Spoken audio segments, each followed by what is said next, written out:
तर नमस्कार शेतकरी मित्रांनो, जय शिवराय। आज 15 सप्टेंबर, आज आहे सोमवार आणि आज शंभरावनगरचा बाजार असतो सांगली 100 रुपये रोड। तर ते आपल्या इथून भरपूर लांब आहे, आपल्या घरापासून साधारणतः 10 किलोमीटरच्या आसपास अंतर होते ते, त्यामुळे आपण त्या बाजारात जात नाही। त्यामुळे आज सुट्टी आहे, बाजारला सुट्टी आहे, आपल्या कामाला थोडी सुट्टी आहे। आपल्याला काय रोजचं काम आहे ते करावंच लागणार आहे।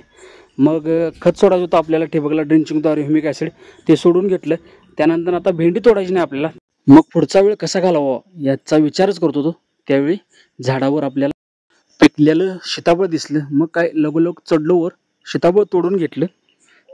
सीताफळ तोडताना आपल्याला लहानपणीच्या आठवणी जाग्या झाल्या, ज्या प्रकारे आपण आंब्याच्या झाडावर चढून आंबं तोडत होतो, जांभळाच्या झाडावर चढून जांभळं तोडत होतो, त्या जुन्या आठवणी जाग्या झाल्या। आणि ती सीताफळ जेव्हा फस्त केलं तेव्हा केलेल्या मेहनतीला फळ आलं याची जाणीव झाली आणि पुढील कामाला मार्गस्थ झालो।